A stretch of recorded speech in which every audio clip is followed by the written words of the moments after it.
Hey there, Knicks fans. The NBA season does not let an injury rule out your bet.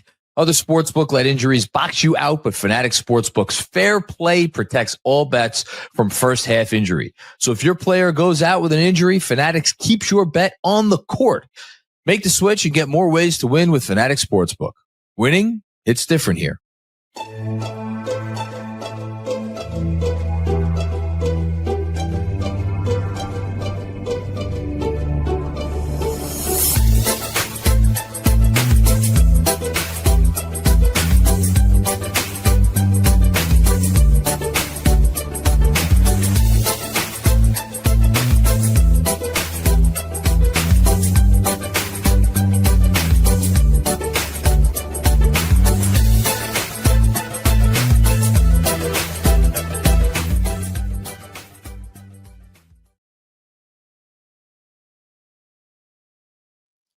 Hey there, Knicks fans. How you doing? It is your boy, Jonathan Macri, with you for another episode of the Knicks Film School Podcast, here for the third, I think, weekly recap of the regular season, which means, of course, I am joined by my friend, Jeremy Cohen. Hello, Jeremy. How are you?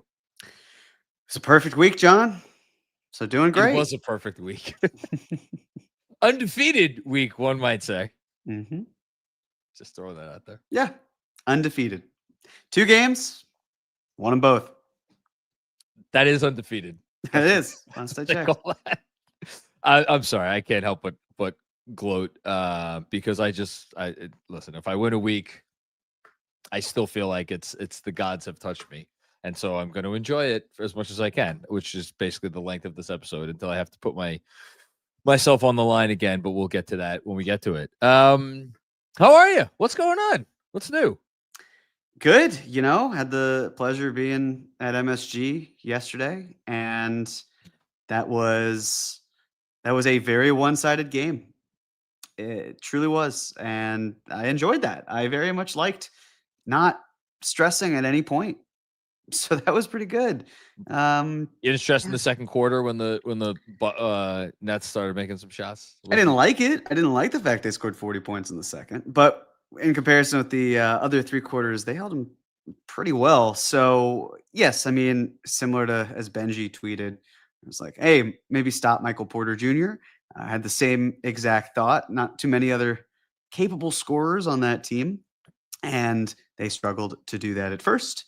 And then they found a way to do it. Knicks are showing that they are locking in the second half. It's early, so I don't want to say they're a second half team, but I'm kind of feeling like they might be becoming a second half team. I don't know. What do you think, John? How are you? You just reminded me. I was going to tweet this out, or I was going to include it in the newsletter, or I was going to do something with it, and I didn't do any of those things because I have the memory of a gnat. But I looked up last night where they are as a third quarter team now through, I guess, 9 games, and I believe they are. No, sorry. Hold on. I get stats.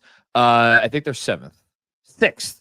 So net rating, obviously, how many points you outscored the other team by per 100 possessions.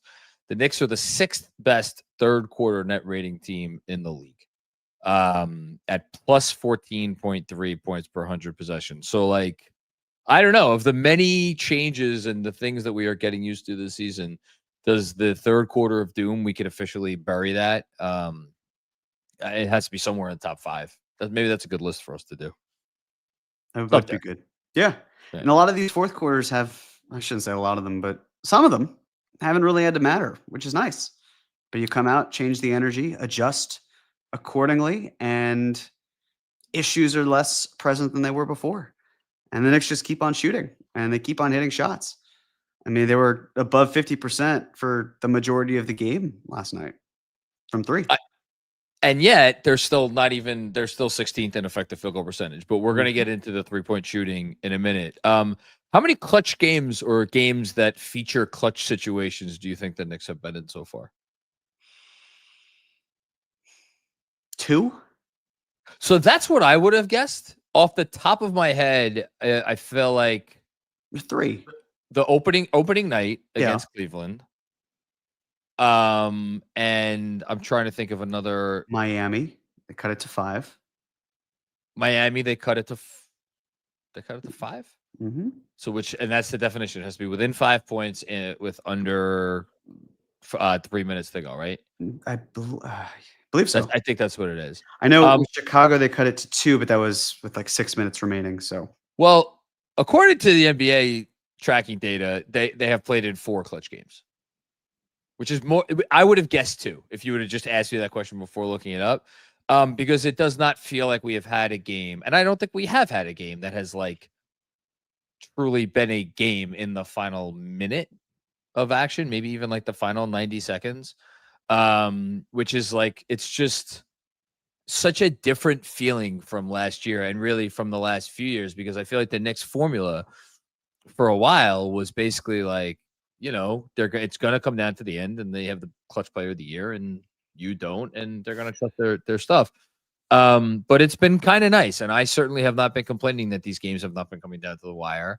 And I guess that could get us into the conversation about this team, which is, it feels like it's like, look, it's early, so we don't know which way this is going to go. We can't predict the future, obviously. But when teams elevate to a different kind of plane within the league, there is generally a moment or a game or a stretch of a couple of games where they kind of make that leap. Sometimes it happens at different points. Sometimes it happens right out of the gate. It happened right out of the gate for Cleveland last year when they were, when they started the season winning however many games in a row. It feels like if the Knicks do become something more than what I at least thought they were going to be this year, because I thought I picked the under. I thought they were going to win in the low 50s. I think I said 53 wins, but if they won 51 or 52, that wouldn't have surprised me.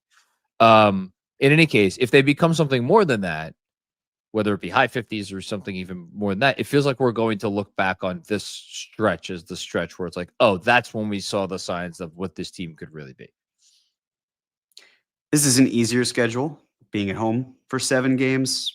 Some opponents not being in the same tier or anywhere near the same tier as where the Knicks are. And right now, through 9 games, the Knicks have the number 1 offense. But what a blessing to have the opportunity to work out your early season kinks in a place you're comfortable. Yeah. Against some inferior opponents. Yeah. And that's the thing. They beat the Nets. Not a hard accomplishment. 8 other teams have done it this year. Only 1 hasn't. And yet they destroyed them. They throttled them offensively. They have the best offensive rating in the NBA right now. And despite that second quarter, they held the Nets to 98 points. Yeah. And with Minnesota, it seemed like they were jockeying in the first half. Second half, took off offensively. Defense clamped down. And when you look at the ability to lock in, to develop that chemistry, whether you're playing a team that made it to the Western Conference Finals 2 years in a row or a team that's been in the basement, you got to be able to take the positives, and you can only play the teams on your schedule. So throttling the teams, no matter what, but especially if they're bad, it's like, well, what are you going to do? You beat them as best you can. And they did, especially on the offense. And there are things that they need to work on, which is great because it means things can get better on both sides of the ball, especially the defense, but even on the offensive side. Despite having that number 1 ranking or number 1 rating, they can do even more. They can be even better. It's great to feel as a fan. So it's funny you bring up the schedule because I just for Takedown earlier today, we did like a tiers episode for the NBA, and we only had 5 teams in the top tier. We had the Knicks, we had the Cavs, who the Knicks played on opening night and will not face again until Christmas. And then we had 3 Western Conference teams. We had the Denver Nuggets, the Oklahoma City Thunder, and the Houston Rockets. The Knicks do not face any of those teams. I mean, maybe they'll face one of them or Cleveland for that matter in the NBA Cup. But the Knicks do not face any of those teams until the second half of their schedule. You have to, my God, you really have to. They have to wait a while. They face Denver on February 4th. And then like they don't face. I mean, their Oklahoma City games are in the second half of the year. Their Houston games, they're gonna wait a while for those. So like if you're waiting, unless I've missed the Houston game. No, I don't think I have missed the Houston game. So if you're waiting for that big test, I'm not sure that it's gonna come anytime soon. And like you look at their games, but I mean, I'll read them all real quick. Just between now and the NBA Cup, like they obviously so Memphis, Orlando, Miami to finish off this homestand. That's a 5-game road trip, which is like anytime you have a 5-game road trip, that's hard, especially the games are going to be a little more condensed. But it's Miami, Dallas, Orlando, Brooklyn, Charlotte. Miami's playing well. Orlando in theory could start improving, but like, okay. Milwaukee at the end of November. All right, Milwaukee's playing good ball. Like obviously they beat the Knicks already. And then Toronto at Boston, and then Charlotte, Utah, and Orlando at home going into the Cup. So you always say it like you play who's in front of you on your schedule. This is what the Knicks schedule is. So if they can take what we've seen, and we'll talk a little bit more in detail about what it is exactly that we have seen over these last 4 games, all of which have been at home and all of which they have obviously won, and bottle it up and continue and to make it translatable and to continue to improve on the defensive end, which we're seeing signs of it within each of these games, even if we're not seeing it uniformly for the entirety of any of these games. I hate putting, I don't want to even like make a prediction or anything, but this thing could get pretty interesting. Absolutely. And with that test last year, 0-10 against 3 key teams, right? Yeah, we heard about that a few times, didn't we? Yes, we did. So to me, and they still made the Eastern Conference Finals. So these regular season battles are litmus tests, but at the same time, they could mean nothing in the end because the Knicks got further than the Celtics and the Cavs. So with that in mind, yes, if you're looking for that signature moment, right? That's what we called it last year, wasn't it? Yes. And we kept If you're looking for that signature moment, you're probably going to have to wait a while. But at the same time, and who do you think? I was about to say, unless they already had it. Cleveland? I was going to say Cleveland on opening night. Mm-hmm. And I don't know. I thought the Minnesota, like, it's funny. It just happened. It was 2 games ago, right? Mm-hmm. And it's already kind of been lost to time. In the moment, it felt like a big win because they were down in that game, and that game could have gone either way. And even in the third quarter, when they came out, and you felt like the third quarter, the way they played in the third quarter, they should have been up by 20-something points. They were up by 8. And it's like, oh, I've seen this movie before. This is gonna come down to the wire, whether they win or they lose, and they end up winning by whatever they won by, a bunch of points. So I don't know. Cleveland was missing Garland and Hunter for that game, first game of the year. They were. Which is why it's... And Strus and maybe... yes, Strus too. It was a good win, absolutely. Yeah. But it wasn't against a healthy squad. Minnesota, good team, even though the record doesn't necessarily indicate it. They lost the Bucks. That would have been a nice... or maybe it wasn't signature, maybe it was statement win. I can't remember. Or what was signature? Either way. It doesn't really matter. 6-1, half does the other. You've got a game against the Bucks coming up day after Thanksgiving. That's a big game. That's a big game. I would say that's the biggest game between now and the Cup. Absolutely, and that's if you even make it to the NBA Cup. Losing to the Bulls, certainly that was an unfortunate situation where maybe they are less likely to make the NBA Cup as a result. After that, to your point, I mean, other than maybe going to Minnesota, if that's how you view Minnesota, on December 23rd. Then you've got Cleveland at home on Christmas. There aren't a lot of opportunities, but that's also the state of this league.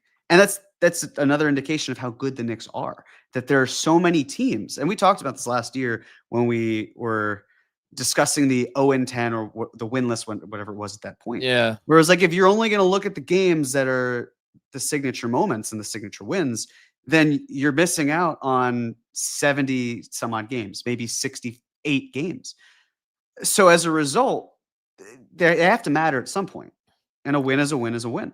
And you really can't do that this year because, again, like It doesn't feel like anybody in the East this year, and I don't mean this as disrespect to Cleveland, but like at least until Cleveland is not fully whole, and they're not going to be whole until they get Strus back. And it just even more than that, like Cleveland was kind of a juggernaut last year, So you had these two juggernaut teams in the East, the new kid on the block in the Cavs, and obviously the old dog, the defending NBA champions in the Boston Celtics, who like were those games had a particular special meaning because they could switch 1 through 5 and they could go 5 out. So it's like, how do you beat the Knicks? Well, you do those two things, and they would just smoke the Knicks every time.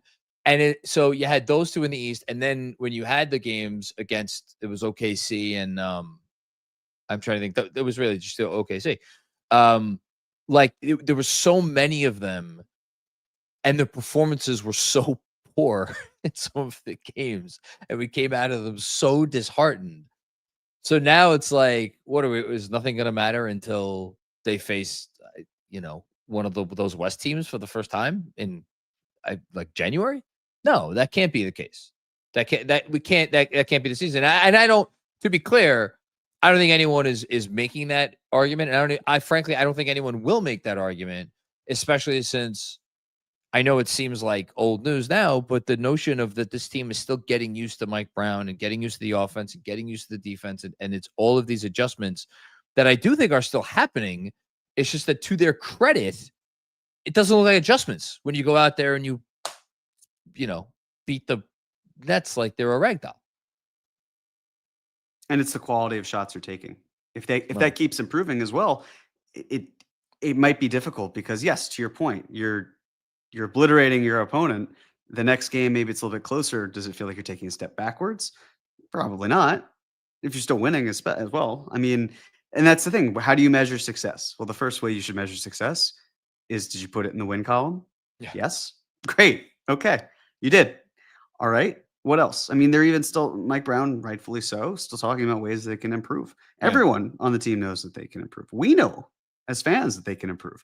It's just a matter of how do they hit those points, and how do you improve? You learn from your mistakes, but also if you're not making a lot of mistakes, then are you learning? Probably, because there's still good reinforcements there. But someone like Mike Brown, who even was saying, I haven't known what the substitution patterns, still trying to figure that out. He's learning. It's not like he's got the system all set either. He's still trying to get a sense of who these players are and what they do, and when you can press the right button, and maybe when it's time to take them off the floor. So even in those moments where they're finding wins, I mean, we saw the second quarter of the Nets game, like we talked about. I'm sure if Mike Brown could do it all over again, he probably would have made some adjustments. Absolutely. Bled 40 points. With that in mind, you still did really well in the other 3 quarters, and you had a killer second half against the Timberwolves. So good start, better finish. I don't know that. So I maybe it's just because I feel like I've been doing this for too long, and I've dissected one too many quotes and tried to find meaning, somewhere. And combined with the fact that I just stopped paying attention to anything Tom Thibodeau said because I had no meaning. Because he was just going to say whatever the thing was that would get him off the podium and move on to the next day, and that was it. But when Mike Brown got up there and was like, and it's not even like, hey, I'm still learning. He didn't talk in a generality. He was specific, and he actually named names. He's like, I was trying to figure out how to use Josh Hart, which, and I don't know how much meaning we should read into that as a fan base because of everybody on the roster. Has anybody's usage, and I don't mean usage in terms of like shots that they take, I mean how they are utilized in a game and what lineups they're using in a game and all that sort of stuff, been dissected and poured over more than Josh Hart over the last it's been year especially, but really the last couple of years. And so for Mike Brown to be like, yeah, I'm still figuring out how to use Josh Hart. It took me a while. Like, who should he go in for? When should he come in? All those sorts of things. And for him to just say that, I what's the oh my God, this is so depressing. What's the prison experiment where Stanford prison experiment? Yeah. So that's where like the you know where I'm going with this. No, please. I know of the experiment and I want to hear you say it. When a population has been conditioned to be down bad, to use a modern term, for so long, eventually that is just the new normal. And I don't know if just hearing a coach like say something that was open and honest and like that is that actually notable, or is it just because we've had Tibbs as the coach for the last 5 years that I'm finding it notable? I honestly don't know. Could be both. A little bit of both. Probably be both. Yeah. Yeah. I don't know. Well, whatever it is, it was great to hear. And, even in shout out to chatnicks.com, they were talking last night at the like or into the wee hours of the morning about, well, it's I don't know about this playing Landry Shamet early in the first quarter, and Deuce McBride doesn't get off the bench until later, and like who's higher than who in the rotation. I don't know, man. I'm like, I'm not sweating all this stuff because I feel like Brown is approaching everything with like a logical, sound head on his shoulders, and everything that we're seeing, unless I'm missing something, it seems like backed by evidence. And it's like, oh, okay, that makes sense. Why is he not playing the young players? Well, we saw the young players at the start of the year, and they weren't particularly good, and it didn't seem like the guys were getting into a rhythm, maybe because the rotation was too long. And now, okay, it's cut down to 9/9.5. Makes sense. It's like there's no guesswork involved. So it's very refreshing. It is. And I agree. If you could contribute to winning minutes, you'd be playing. But that's not to say that there's no development. Yeah, no, I don't think. Yeah. But also, No, it's hard to balance development and winning. It's very difficult to do that. Teams often struggle with that because it's really hard. The ability to get rookies, scale players in and have winning moments. Oftentimes they can thrive when the stakes are lower. So it's not, I mean, would it be nice to see players play more? Sure. But what are the conditions? What's at stake? Like there was a thought for me when the Knicks were up almost 40. I was like, look, I know they're going to play their starters a little bit more. Do I think that the Nets are going to outscore the Knicks by about 40 points in 12 minutes? I don't. So is there the one side of me that's saying, just empty the bench. You don't need to put anyone else in there. I mean, he did eventually. He did. But that was the eventually portion. Then there's the other side. It's like, well, but it makes sense why he wouldn't do that. Why you need to at least keep it up. And then when you feel like you've really crushed them, that's when you can bring them in. And that's the eventually portion. And there's a difference, of course, between a 15-point lead and a 30-point lead. And this isn't criticism either. It's more just observational, especially considering how accustomed we as Knicks fans have been to the last 5 seasons beforehand of squeeze out a victory until the bitter end. Oh, by the way, you were up by 12 points with like 3 minutes to go. And it's really funny because, like, you think back to some of the games over the last few years, and we're talking about, like, okay, it's a 30 some odd point lead. Okay, great. Oh, it's the bench doesn't empty until 2.5 minutes to go. And then we're sitting here and then we're looking at the box score, and it's like, well, yeah, but even with those extra couple of minutes, McCall only played 35 and Brunson only played 34. So was it really, we don't have to have these discussions anymore. At least we're not having them yet. And I, for one, do not miss any of those particular back and forths because they were like, it was like beating your head against the wall. It didn't matter what side of the argument you were on. It was like, it was just not fruitful, and it was certainly not enjoyable for me. And so now it's like, what happens? Oh, well, the bench now doesn't come in with 2.5 minutes to go. Bench comes in with 5 minutes to go. I think actually Porty came in with like 8 minutes to go. Mm-hmm. And you look at the box score afterwards, nobody played more than 29 minutes. 29 minutes was the top minute getter on the entire team for that game, as it should be. So I think that's all of that kind of stuff. If we actually want to get into the basketball of it all, as we like to do sometimes here on this basketball podcast, I thought this was the most notable thing that I saw following this game. So this is from the the it's for the All NBA podcast. Shout out at All City _ NBA. And it is by our guy AOP, who does lots of great work. And this is so for anybody who's listening on the podcast feed, what I just put up is a tweet showing corner 3-point attempts per 100 possessions crossed with corner 3-point percentage. So how well you are hitting your threes. And this graph shows this statistic over the last 12 seasons. Yeah, right? Because if it's starting with the 2013-14 season and it's going through this season that we are currently in, that's 12 seasons.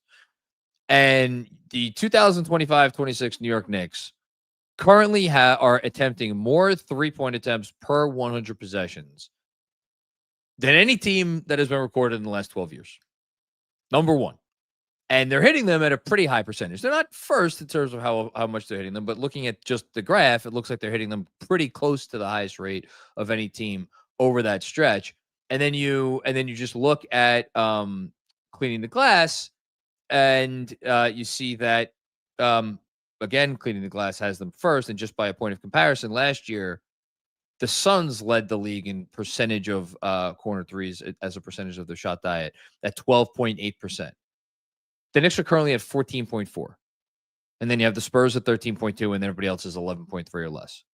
So they are like raising a bar to a level that we have not seen in the league.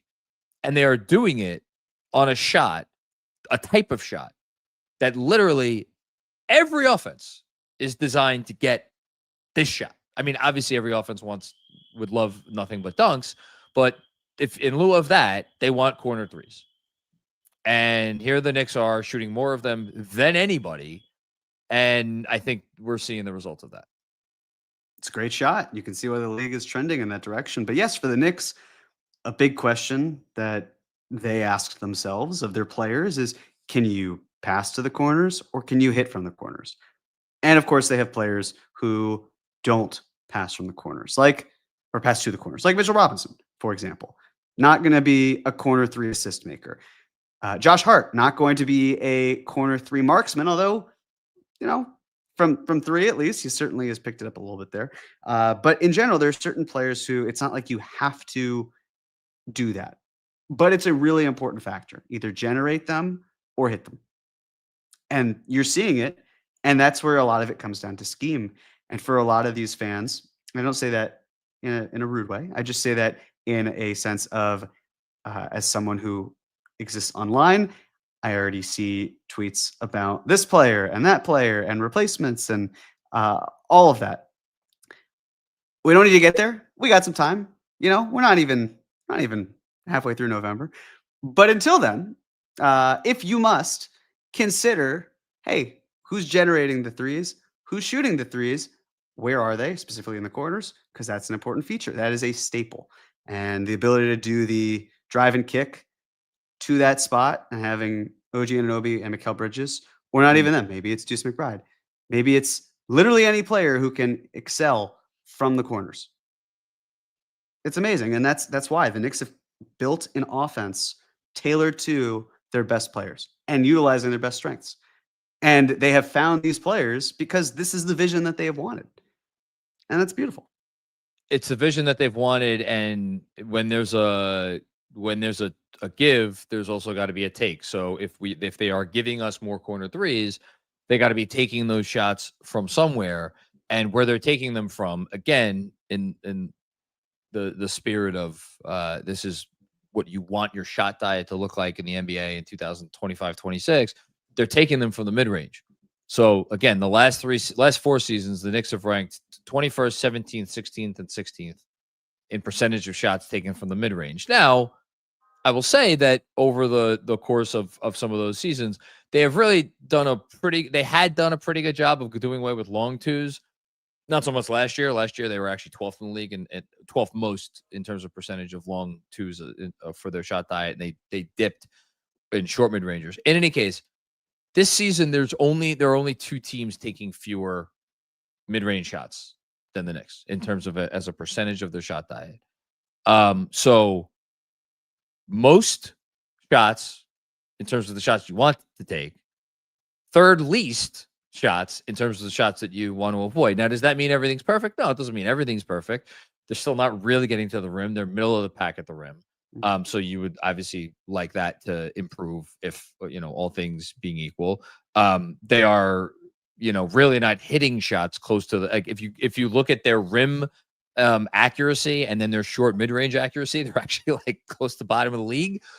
But again, for me, I actually find that encouraging because I believe in the talent on the team to be able to convert those shots at the rim and in the short mid-range. I just think they're not converting them right now. So like, I don't know, man. Number one offense in the league, and they're not, it doesn't even feel like they're hitting their stride yet. That's a scary thought. It really Truly. is. Just to stay healthy, get a little better. And then, of course, there's always room for improvement. Defensive end. Well, and that's the thing, though. Like we talked about last time. If you can outpace yourself so much offensively and the defense is good enough, because this defense currently 11th in the NBA in defensive rating. yeah. That's still pretty good. You want to be higher. You have the opportunity for it to be higher. And again, if you're going to play against inferior opponents, which is going to be a lot of the NBA, because a lot of these teams are worse than the Knicks. So if there's an expectation that the Knicks should win a lot of games, they should, because they're better than a lot of these teams. But for the teams that they're facing, if there's the opportunity for them to increase their defensive rating to such a degree because of how they are holding them, especially in second halves, maybe they clean up a little bit in the second quarter too. That's a key point. And that's the other factor. I mean, the second quarter just it's not working out well for them. And I think that's somewhere where, when I say not working out well, it's not working out nearly as well. I haven't looked this week at what the splits are for the first, second, third, and fourth quarters. But in terms of rotations, I mean, they get it out of the way and then they do better. But this is now on Mike Brown. How can he find ways to adjust where perhaps you don't need to excel as the third quarter starts, the third quarter of boom. Now, instead, it's the second quarter of success. I don't know, whatever you want to call it. There's not really a second quarter term, because for us, all we know is the doom version of the third quarter, and that's not happening. Yeah. No, it's not happening right now, and that's really encouraging. Look, they have to. They are taking. Let me say this. We talked about this a week ago, and they've only played 2 games since then, so it hasn't been a lot. They are doing better at least taking away the rim, which is you got to take away one. You got to take away the rim, or you got to take away the 3-point arc, and they're certainly not taking away the 3-point arc right now. So they got to get better at taking away the rim. They are doing that. They're also actually the best in the league at limiting teams from the short mid range, which those are generally pretty good shots. So they're doing good there. It's just about the 3-pointers and how are they going to handle that, because teams are taking a ton against them, and obviously they're hitting a lot against them. So I don't. Yeah. What? Sorry, didn't mean to interrupt you. No, it's fine. I agree with you. Need to clean up the threes, absolutely. Yeah. But the quality of the threes, because sure, they rank 29th in 3-point frequency. That is fair. That's bad. But what is it? What shots are the ones that are being taken? They're mostly above the break. Right. Mostly above the break. Now, they're still 20th in allowing corner threes, but they're basically saying, we know the most optimal shot, the best one on offense from 3, the most potent. We also know how it can hurt us. So then there's the question of, from an accuracy standpoint, is that something where if you're the Knicks, how wide open are you leaving them? Do you feel like it could shift back in your favor? Are those shots you can live with? And perhaps they are. Like when Bam Adebayo, who right now is actually shooting pretty well from 3, which is surprising. But when watching that Heat game, every time he would spot up even in the corner, to me, it was like, okay, you let him shoot that. That's fine. Of course, that's not quite how his season has gone from 3, but that was 2 games into the season for the Knicks. And I can't remember how many for Miami, might have been 2 as well. Where it's like, great, 3rd game, Bam traditionally not going to be that guy. He's done a better job of it. So it's where you are comfortable with those shots being, to your point, the mid-range. That's a good sign like that. If they can shoot bad above the break threes, let them. That's fine. It's okay to get burned on that. And teams are still scorching. I mean, even last night with the Nets, like their shooting display there in the second quarter was like the defense was not that bad. They let them get comfortable, but it was not as bad as it was. The Nets just came out and started hitting shots in the second, which like, look, teams could do. But again, in the spirit of like, can this actually get better? I think what you're seeing is the defense, maybe not at its nadir, because OG Anunoby has played every game, and like he's really the linchpin of the defense right now.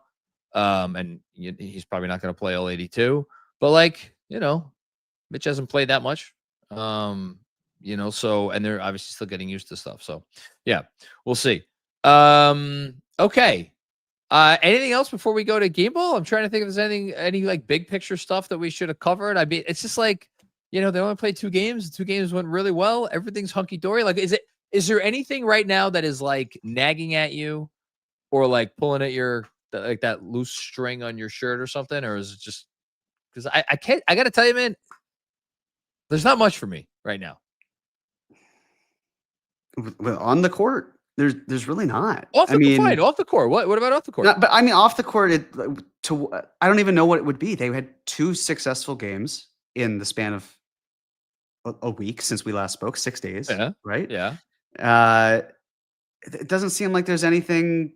There are no problems. It's nice that the team is high character, so there are no distractions. At least certainly doesn't feel that way.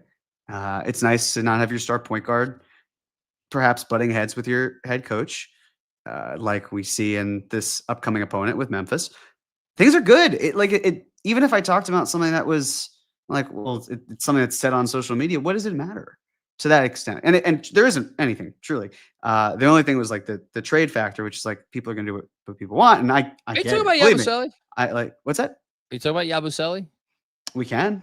Absolutely. No, I'm saying that's what you're referencing, right? No, it wasn't even Yabusele. It's just, it's really more just the like a Keon Ellis type out of the rotation, bring him to New York.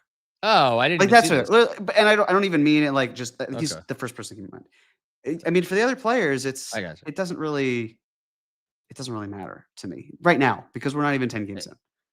No, we should not even be thinking about trades, and I would be surprised if the front office was seriously thinking about trades right now. I mean, this roster, give it a chance to gel, give all the players a chance to continue to get their feet under them, and onwards we go. Yeah, I don't have any. Like, again, I know it's like better radio if I could come up with something that's like, I mean, we could do it. We could do a whole Tibbs thing about how this is night and day. I mean, we kind of did a little bit though, right?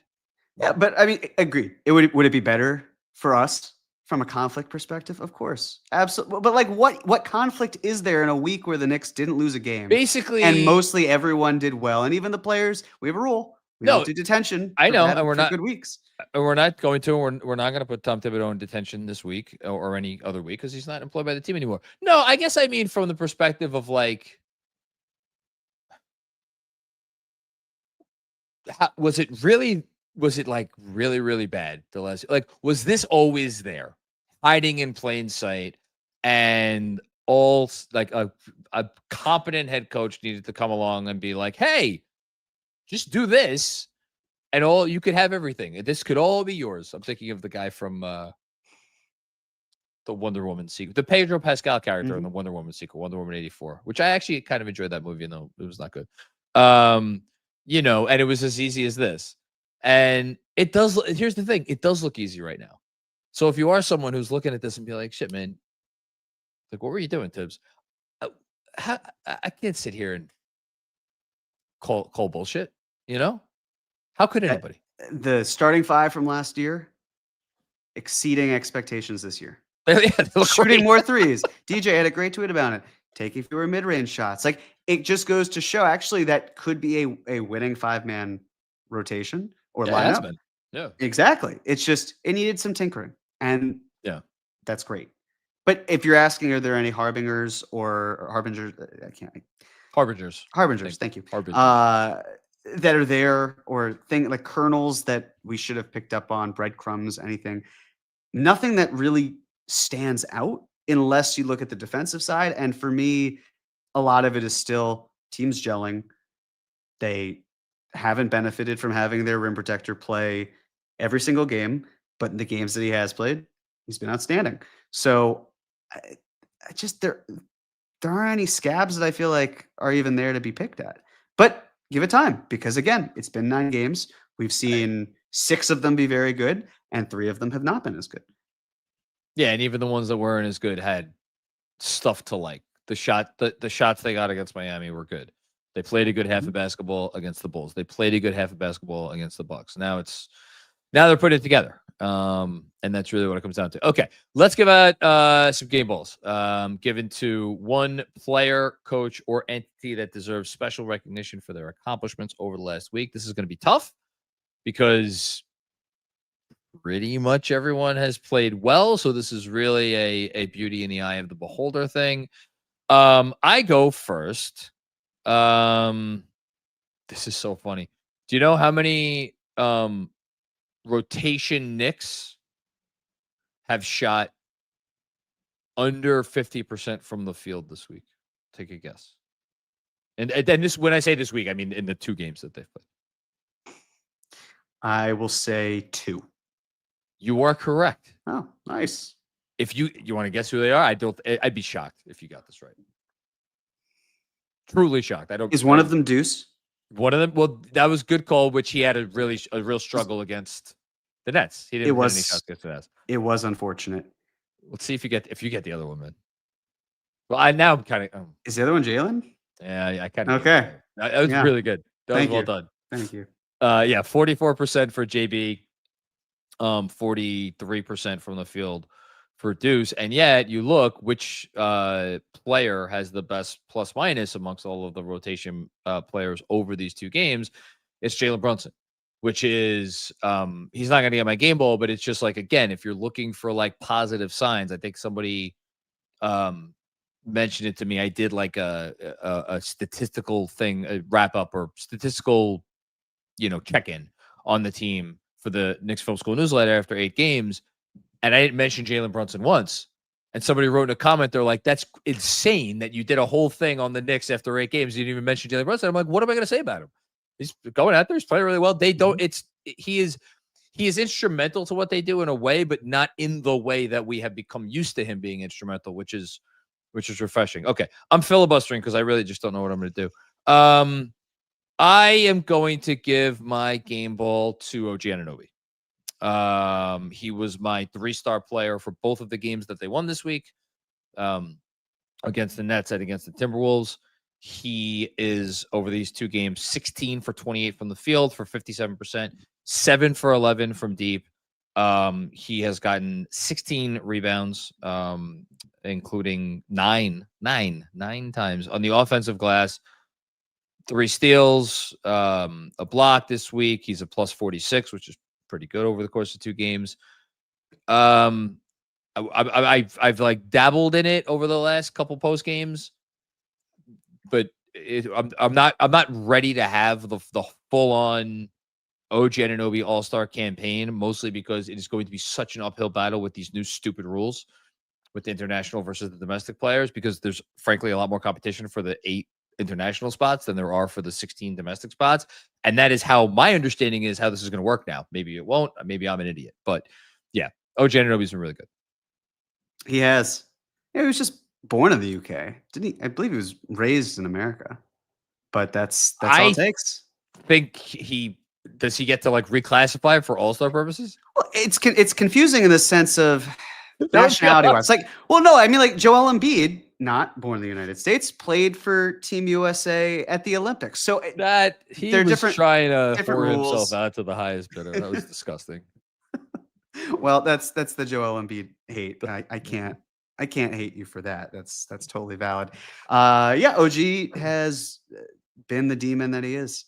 Yeah. And it's the aggression, but it doesn't feel forced. And there was, I saw it somewhere, so I apologize for whoever brought it up, and there wasn't the credit that I want to give it, but it was talking, and maybe it was from OG himself, but it was basically about last year when maybe it was James Edwards. Anyways, he might have forced it, and yes, I think it was James, where he would have forced it and taken a good shot and passed up a good shot to look for a great shot, but then it just didn't work out. Now he's comfortable with those above the break threes as well. He's just taking them. He's shooting them, and he's not shooting them at an unsustainable level either. It's not hurting the offense, and he's connecting on them too. So that plus the defense, I think that's a wise pick. I will also be going on the defensive end, but also for reasons on offense, which would be for Mitchell Robinson, where when you see a player accumulate 9 offensive rebounds in 16 minutes, and mind you, there are only 2 games this week, but even still, that plus his 8 and 8 performance, which he just looked ferocious. They're clearly like the team just had a different identity, especially in person from when I was there, seeing him compared to when he was off the floor. There was a moment where I believe it was Bridges, OG, and Mitch checked in. And to me, it was like basketball nirvana. It was the idea of like, okay, I feel safe and secure. This is I'm wrapped in a nice warm blanket. And then it just felt great to see them. It was fantastic, but not just for me, for all Knicks fans who got to embrace that and got to enjoy that, whether they were watching at home or watching in the stands or watching somewhere else in a third space. So with that in mind, Mitch showing how dominant he can be. He was healthy this week. That's a great sign. May it continue, but there were 2 games. He played 100% of them. He was fantastic. Truly game-changing. So there was, if you listen to the Low Post, got a drink. You'll remember that I think it was 2 episodes ago. Shout out to Fred Katz, who's now, I guess, Zach's like most go-to guest. He was on today's episode, not this episode, the previous episode. Zach was mentioning that Steven Adams is like, at the time either he was rebounding a certain percentage of opponents' misses, or the team when he's on the floor is rebounding. I think it was him individually. I just checked, and he, as of right now, is rebounding 20.4% of opponents' misses, which is an obscene number and would be, I think, the all-time record by several percentage points. Mitchell Robinson is currently rebounding 29.3% of opponents' misses. That would, I want to say that would come close to like doubling the previous record. Well, not doubling. So last year, Steven Adams was rebounded 18.1% of opponents' misses. That led the league amongst, rotation players. Mitch was second last year. And that was in 17 games only at 17.4%. Again, over 29%. That's, I mean, there's a lot of silly numbers in the NBA right now. That's probably the silliest. And it's not silly to us because we've watched Mitchell Robinson play basketball for 7 years. So, you know why else it's silly though? And the same thing could be said for the Rockets to a degree, but we're talking about the Knicks, and the Rockets have Clint Capella, who, similar to Mitch, has not had the minutes threshold workout where he's playing under 10 minutes a game. Yeah. But Clint Capella, he's at 26.5%. But to me, it's Mitch, the fact that the Knicks are still hitting their shots, and even though the efficiency is not quite where they want, it's the offense is humming, and he is still dominating on the offensive glass. So even when they are missing his ability to clean up and what he's doing now in terms of kicking it out to shooters, which I know we talked about before, where I said, Mitch, not really going to be the guy who kicks it out to the corners, but he's doing that a little bit more than before. He can. It's not the thing that he's like instinctively going to. Sometimes he'll go back up with it, but he's doing a better job. It's just not something that he has been known for. He maybe goes more for above the break than corners because there are a lot of players in the area. That aside, the ability for him to have that nose for the rebound, phenomenal. Truly. I mean, it's just, he's an elite company because he is an elite member of that company. Yeah. By the way, before we move on to predictions and we get out of here,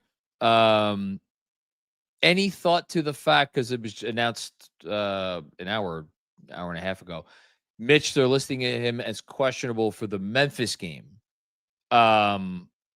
It's a back-to-back, so they play Memphis and then Orlando. So based on recent history, you would think that Mitchell Robinson will sit one of these games. Do you have a preference as to who he plays and who he sits against? Oh, absolutely. I would prefer he plays against Orlando. Okay. I mean, you're going against Goga, most likely. versus Zach Edey's not playing. Jaren Jackson Jr. doesn't rebound quite well. No, they're at I just looked it up. They're 9th in defensive rebound percentage this year. Mhm. The Grizzlies, the Magic are a little bit more middle of the pack. Yeah, that's fine. Play against Orlando. But I've gotten so I enjoy his minutes so much, and I want to see more of them. I just don't want him to sit out. Well, but you also have an ulterior motive here. I don't know what you're talking. I'm not getting that. Because that was clear the moment that those words left your lips, but I'm glad you actually realize that now, because the acceptance problem is important. Even if so for anybody who doesn't know what we're talking about, on the Locked On Knicks crossover, I predicted Knicks that Mitchell Robinson would make first team all defense, which requires you not only to play in 65 games, but exceed a certain minutes threshold in 65 games, which Mitchell Robinson I don't think has exceeded once, maybe one time this season, if that. So this thing, my prediction is going to be cooked like a turkey by Thanksgiving. And yet I have no ulterior motives. I don't know what you're talking about. Memphis, by the way, believe they are 21st on the glass offensively. On the offensive glass. On the offensive glass, which obviously then there's the Mitch component on the defensive side. But I'm less concerned about that. Cat could pull down. Cat and Josh are fine with defensive glass. Okay. Predictions. Here we go. 3 games this week. Tomorrow versus Memphis. Wednesday versus Orlando, and then Friday versus Miami. So the Knicks they've already started a stretch of 4 games in 6 nights, which is never easy, especially when the 4th of those games is against the Heat, who are playing good ball. We'll see if Bam Adebayo, I don't know what his injury situation is, if he's going to be back for that game or not. It seems like Tyler Herro will still be out, but look, it's the Heat. You always got to bring it. It's a tough week. You like that you're at home. You don't like that you don't have to travel, but still any back-to-back, and I don't care how bad they're playing, and they are not playing well, but facing the Magic on the second night of a back-to-back is no picnic. So it is my pick. Mm-hmm. Man, I really want to go 3-0. Really want to go 3-0.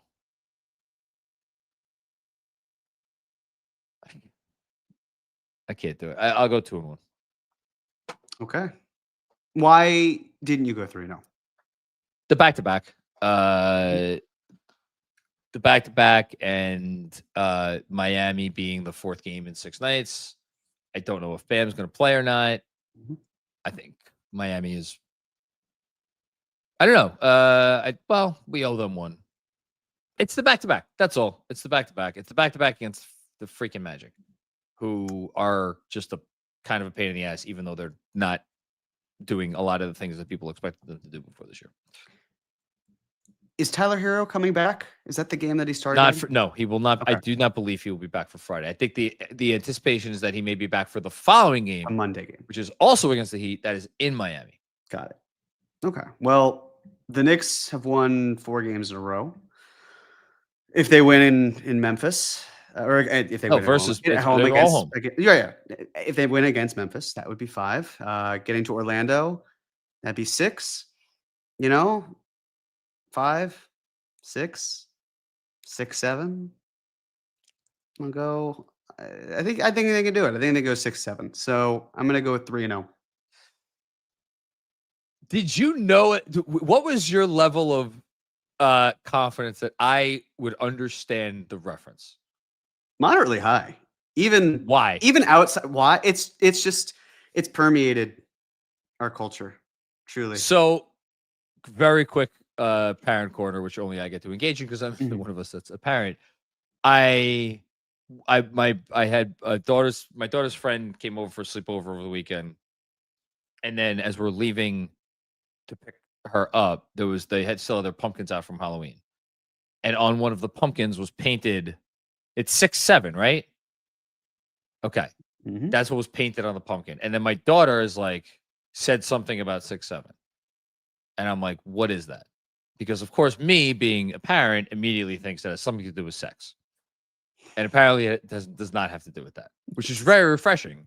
That my 9-year-old is not yet at that point. But I know what I was thinking about at 9 years old. That's me. Was it 2 numbers higher? Listen, man, I was thinking it didn't. I was beggars could not be choosers back then. Any numbers you wanted to throw my way, I was taking them, man. What does it even mean? What? I don't know. I don't know.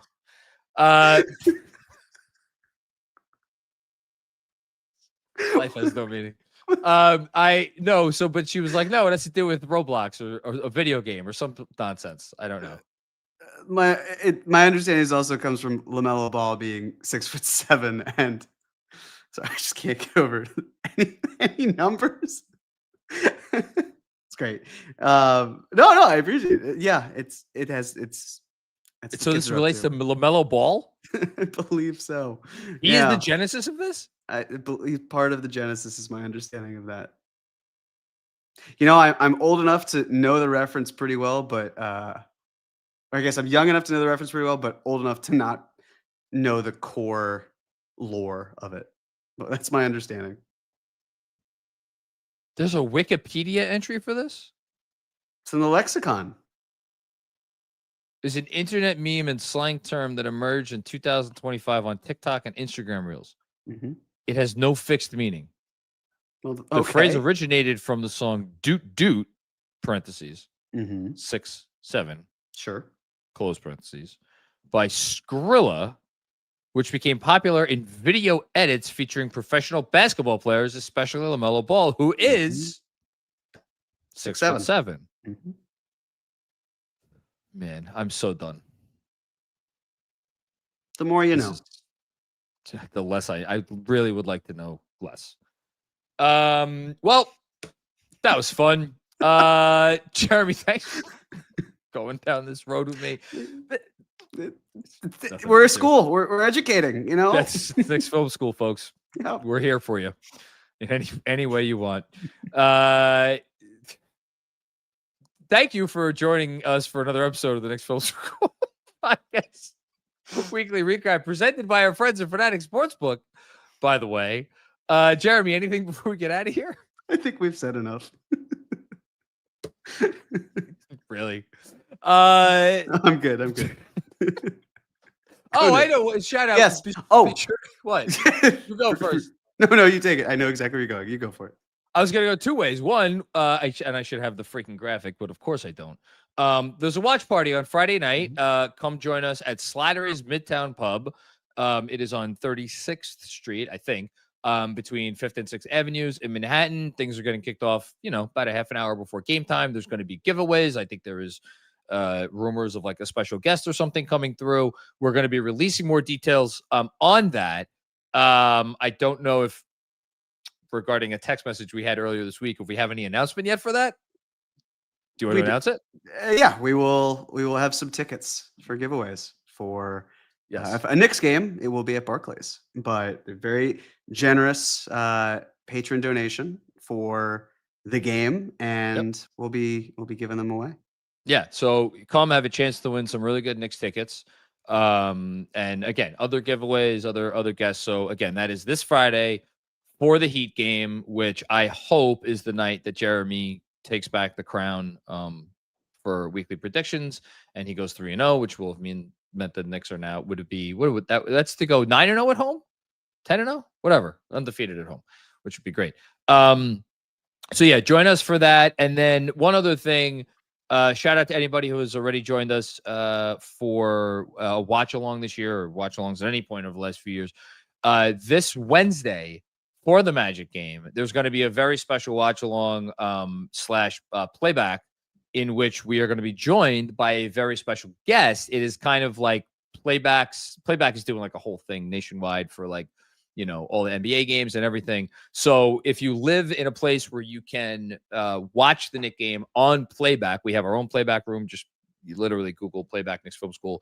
You'll find it. Otherwise, you could just go hop on over to the Knicks Film School YouTube channel and do the watch along that way. Either way, come join us for the watch along for that Magic game.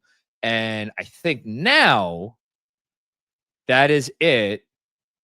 Oh, I'm so hopeful. I was checking. I just checked to see if we're at 50K subs for the YouTube. We're at 49.9.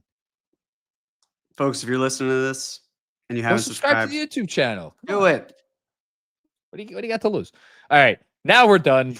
Going all the way to 67. You know, that's our goal. I don't know what that means.